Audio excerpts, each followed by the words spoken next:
I felt like we started strong, started fast, made chunk plays or big plays downfield, and then it felt like stalled a little bit. Start the second half. Got to one execute, but two have a better plan coming out of halftime. 45 plays is hard to really capture Yeah. The crazy part is I didn't realize it until I got down to the locker room and they give you kind of the halftime quickie stats, and we had 24. And then I would have never guessed that we only had 21 more in the second half. And part of that was kind of what you'd say is grind out the clock 4 minute, even though it wasn't truly a 4 minute deal, but just let's get the game over. So not nearly as many calls as you would like to have. Was very happy though with especially the first quarter. I'm not sure we had a third down that we even had to attempt a third down in the first quarter, and that's kind of how you want to start with where to move the chains. And disappointed obviously in turning the ball over, but not at all disappointed in his aggressiveness and trying to go make a play. I thought their DB made an extremely nice play on the interception. The nature of this opponent game, you expect to get more plays out there, probably? I would hope so and expect to. No matter who we'd be playing, I just don't see that type of a game happening again. You never know, but in the near future, I just don't see that happening where you only get 45 plays. What was your level of involvement you got from the wide receiver group, and what's your evaluation of that? Well, I was really happy with how the wideouts played in general, and a bunch of them got to play, even though we only had 45 snaps. I felt like Phillip and Malik did a good job of being good leaders. They played the most snaps, but they also communicated well and talked to, if it was Tyrone Howell, if it was Cade Warner. They did a good job. Even when Keenan came in and did a nice job as far as playing fast and trying to run by the guy on a post and got a PI call. And that was just from playing fast and those guys communicating with each other about how the DBs are playing. What kind of performance did you get from your tight end group? With the exception of a couple plays I think we left out there, I felt like they played well. I felt like Nick Lenners really did a good job understanding his role and being a guy that allows us to run the ball.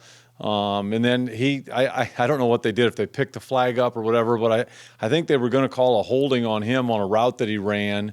They ended up calling the DB lining up off sides, but for some reason the side judge threw his flag as well, and I don't know how that worked out. But what I'm getting at is Nick is a viable threat that he can flex out and play as a flex tight end, but he's doing a great job as an inline tight end.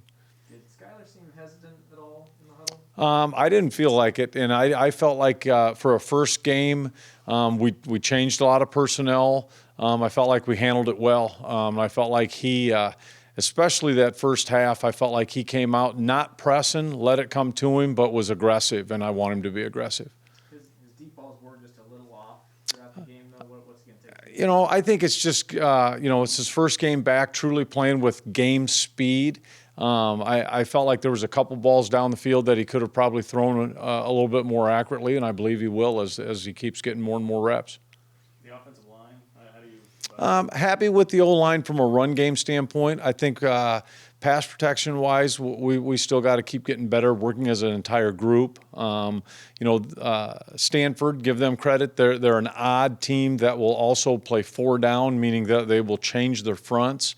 And they force you to block people one-on-one. And when you're having to block people one-on-one, there's five of them. Obviously, you got all five hold up. And I felt like we did have more pressure on us than we want, but I think we'll get better as it goes along. Did everyone play that you wanted? Yeah, pretty much everybody got in the game, even though it wasn't the number of reps that they would like. Probably the one guy, Sebastian Taylor, I would have liked to have gotten him a little bit of work, but with it only being that number of snaps, and then at the end, it was like he's played plenty of football that he didn't need to get in just to say that he was in a quote true game. Do you see him playing this week? I would expect he'll play this week. Yes.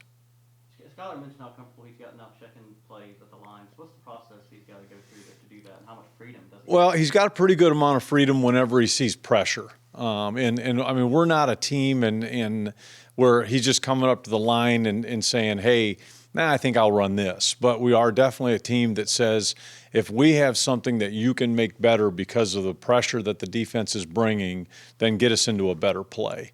And he's really feeling comfortable with that, and that's part of the kind of being in the system now, going on a third year, and I expected that, and he's doing that. How much better is he at that than he even was last year? Oh, I think he's farther along as much as anything because of how much he stayed kind of in tune to the game plans each week, even though he wasn't playing, because he did a phenomenal job last year helping Will.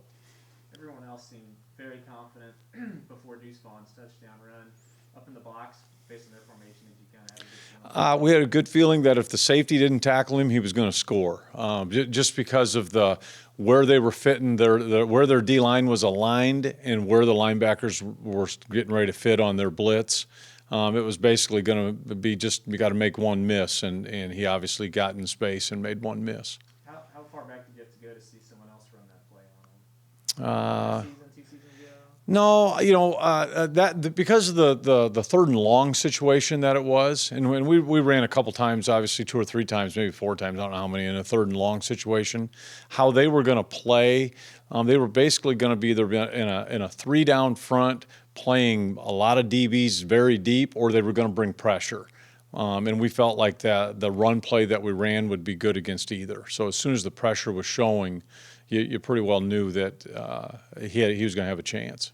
Was there anything that you didn't see live, but you did on, when you watched the film, that you're like, oh, we got to be better in this department? Off the top of my head, I mean, there was numerous things that we need to keep getting better at. I don't know that there were really anything that we didn't kind of talk about or try to hash out and fix as it was happening. But there was plenty of things that we, from attention to detail standpoint, that we've got to keep getting better at as the season goes. How far away is Connor Fox, and do you expect him to be a part of the rotation when he is back? I expect him to be part of the rotation. I can't tell you right now. I'll be honest with you. I've not talked to Mindy or our medical staff about him in the last week and a half. So he's not ready yet to be in that rotation, but definitely expect him to be. Coach Kleiman mentioned Will Howard after the game as being one of the best backups in the country. Just kind of curious if he was in any of your plans. Oh, he definitely is. Every week with the amount of run game that we have from a quarterback standpoint, he will always be in the mix and get plenty of reps. Right now, he's probably getting 30% of the snaps when we're in practice, so he's getting plenty to make sure that he's ready to play if and when we need him to. And as I say, with that much quarterback run game, he's always going to be in the mix and be part of it. How important is it to you in this particular game to maybe get some separation where you can play guys like Will and then to the bench? Obviously I'd love to have that happen, but the bigger deal for me is starting out from the first snap, the first series, just trying to execute and let the game go where it goes. The assumption that this is going to happen, our ability to get this done, you don't have to go any farther than last weekend's games to see that there was a bunch of really, really, really close football games that people assumed would not be the way they were. Just kind of on that note, how gratifying is it for you guys who spent time in FCS to see all the success they had last week? Well, I think it goes back to what Coach Kleiman talked about the first day that he got here, and that's that, football's football, and you still got to block them, you still got to tackle them, you still got to go out and perform, and it's pretty easy to go look at the landscape of this past weekend and not just see upsets, but see games that legitimately came down to the last drive that could have went either way. And then last thing is this, have you noticed because of just seeing those results last week, it's been a lot easier for players to make sure there's no let up? Well, I think after last season, our guys understand that you better be ready to play each week, and you can't assume anything.